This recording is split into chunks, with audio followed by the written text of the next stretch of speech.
15 नभेम्बरनिफ्राय 25 नभेम्बरसिम कलाइगावआव 11 साननि रास फोरबो खुंगोन। कलाइगावआव 40थि रास फोरबोनि साखाफारा खालामनाया गोख्रोङै सोलिगासिनो दं।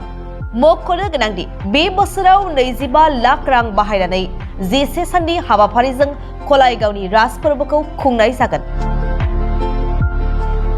मख'नो गोनांदि सानफ्रोमबो गासै 1 लाख सिबियारिफोरखौ बरायनो थियारि जादों रास फोरबो खुंफुं आफादा। बे रास फोरबोआव गाहाय आलासि महरै बिटिसिनि गाहाय मावफुं सोद्रोमा प्रमद बर', आसाम सरकारनि मन्त्रि पियुष हाजरिका, बिटिसिनि मावफुं सोद्रोमा दावबायसा बर'जों लोगोसे माखासे गागि सुबुंफ्रा आलासि महरै बाहागो लागोन। बे रास फोरबोनि गोसोखांथि बिजाबखौ बेखेवगोन आसाम बिधान सभानि बुंथिगिरि बिश्वजित दैमारिया। बे रास फोरबोनि साखाफारा खालामनायनि सोमोन्दै अरायथा आफादनि नेहाथारि बिनय नाथ आरो रास खुंफुं आफादनि मावफुं लेङाइ आफादगिरि जितु मणि देखाया खौरांगिरिनि सिगाङाव मा फोरमायदों मिन्थिना लानि।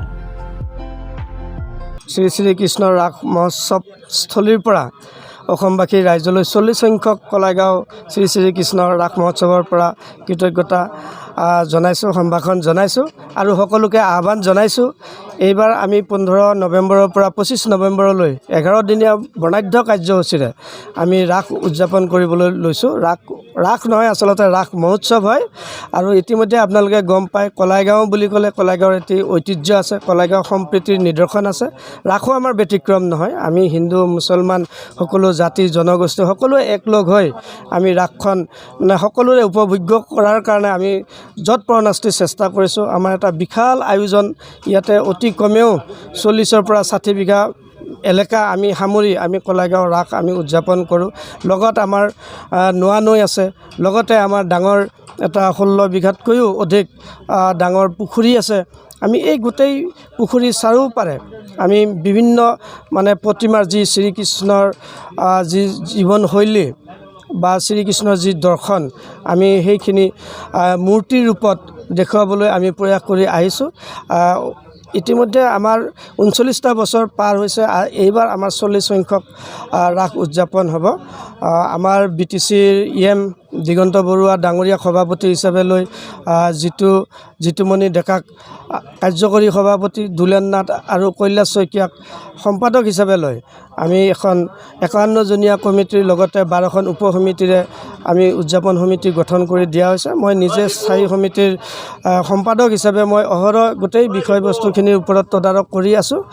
গতিকে মই ভাবোঁ এইবাৰো 39 সংখ্যক বা 39টা বছৰ যেনেকুৱাকৈ আমাৰ কলাইগাঁৱত ৰাস উদযাপন হৈছিল জাক জমকতাৰে, এইবাৰো তাৰ ব্যতিক্ৰম নহ'ব। কলাইগাঁৱত আহি ৰাইজে এটা নতুনত্ব পাব। এইবাৰ আমাৰ মূৰ্তিৰ ক্ষেত্ৰতো বহুকেইটা নতুনত্ব আমি সংযোজন কৰিছোঁ। ইলেক্ট্ৰনিক মূৰ্তিৰ আমি ব্যৱস্থা কৰিছোঁ। আৰু প্ৰতিদিনৰ কাৰ্যসূচীত আমাৰ ভাগৱত পাঠ আছে, আইনাম দিহানাম প্ৰতিযোগিতা আছে, কৃষ্ণ নৃত্য প্ৰতিযোগিতা আছে, সত্ৰীয়া নৃত্য প্ৰতিযোগিতা আছে, বৰগীতৰ প্ৰতিযোগিতা আছে। আমাৰ দুখনকৈ আমাৰ স্থানীয় নাট্যগোষ্ঠীয়ে আমাৰ ইয়াতে নাট প্ৰদৰ্শন কৰিব। আমাৰ যি লোক কৃষ্টিৰ আধাৰত যি পুতলা নাচ আমাৰ এদিন সেইটো ইয়াতে প্ৰদৰ্শিত হ'ব। ইয়াৰ লগতে আমাৰ নামৰ যি নেকি আমাৰ হৰি নামৰ যি নেকি যুঁজ নাম আছে, আমাৰ সেই নামো ইয়াতে আমি আমন্ত্ৰণ কৰি আনিছোঁ। মুঠতে কলাইগাঁও ৰাস বুলি ক'লে যি আমাৰ বৰ্ণাঢ্য কাৰ্যসূচী প্ৰতিটো দিনতে ৰাইজে উপভোগ কৰিব পাৰিব, 11টা দিনতে। প্ৰস্তুতি আমাৰ প্ৰায় শেষ হওঁ অৱস্থা।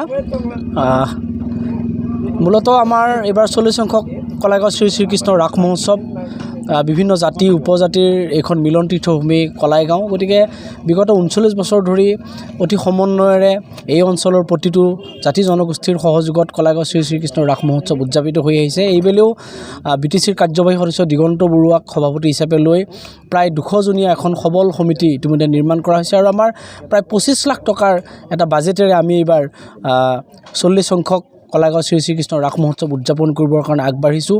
আৰু আমি আশা ৰাখিছোঁ যে আটাইকেইটা দিনতেই মানুহৰ পূৰ্ণ সহযোগিতা পাম, ভক্তপ্ৰাণ ৰাইজৰ পূৰ্ণ সহযোগিতা পাম। আৰু বিগত বছৰৰ দৰে এইবেলিও আমি নিশ্চিতভাৱে আশা কৰিছোঁ যে প্ৰতিদিনেই কমতেও আমাৰ 50,000-ৰ পৰা 1 লাখ মানুহৰ যিহেতুকে আমাৰ উপস্থিতি হয়। গতিকে য'ত পূৰণ আছে আমি শৃংখলাবদ্ধভাৱে অত্যন্ত পৰিপাটিকৈ আমি নিয়াৰিকৈ আমি উদযাপন কৰিবৰ কাৰণে যত্ন কৰিছোঁ। কেইবাটাও আমি গুৰুত্বপূৰ্ণ এইবাৰ কাৰ্যসূচী ইয়াত ৰাখিছোঁ। বিশেষকৈ প্ৰতি বছৰতে আমি ধৰ্মালোচনী সভাখন আমি অনুষ্ঠিত কৰোঁ।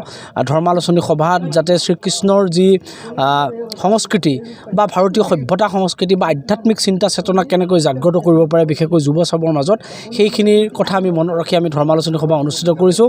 আৰু তাত অসমৰ এগৰাকী বিশিষ্ট সাংবাদিক ND24-ৰ মুখ্য সম্পাদক ৰাজদীপ বাইলুং বৰুৱাৰ লগতে BTCৰ কাৰ্যবাহী সদস্য প্ৰমোদ বড়ো ডাঙৰীয়া তেখেত থাকিব। মন্ত্ৰী পীযুষ হাজৰিকা ডাঙৰীয়াকো আমি আমন্ত্ৰণ জনাইছোঁ।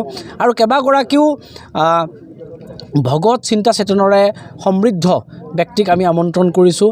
কেইবাগৰাকীও ৰাজনৈতিক ব্যক্তি আমাৰ মাজত থাকিব। সাংসদ দিলীপ শইকীয়া ডাঙৰীয়া থাকিব, দুৰ্গাদাস বড়ো ডাঙৰীয়া থাকিব। এখন স্মৃতিগ্ৰন্থ অনংগ মোহন নামেৰে বিগত বছৰত প্ৰকাশ হৈ আহিছে, সেইখনো এইবেলি আমাৰ এইবাৰো প্ৰকাশিত হ'ব আৰু সেইখন আনুষ্ঠানিকভাৱে উন্মোচন কৰিব 20 তাৰিখে আমাৰ অসম বিধানসভাৰ অধ্যক্ষ বিশ্বজিৎ দৈমাৰীয়ে। গতিকে সামগ্ৰিকভাৱে আমি কেইবাটাও সাংস্কৃতিক কাৰ্যসূচী ৰাখিছোঁ। বিশেষকৈ কৃষ্ণ সংস্কৃতিক প্ৰতিফলিত কৰিব পৰা কেইবাটাও কাৰ্যসূচী আমি ৰাখিছোঁ, সাংস্কৃতিক কাৰ্যসূচী।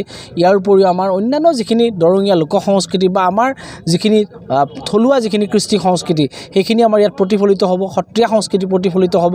ইয়াত দুটাকৈ নাট্যগোষ্ঠীয়ে ইয়াত নাট প্ৰদৰ্শন কৰিব। গতিকে এক কথাত ক'বলৈ গ'লে এক ব্যয়বহুল এক সাংঘাতিক ধৰণৰ এটা কাৰ্যসূচী ৰূপায়ণ কৰিবৰ কাৰণে যত্ন কৰিছোঁ। গতিকে আমি আশা ৰাখিছোঁ যে সকলো ৰাইজৰ পূৰ্ণ সহযোগিতা আমি পাম।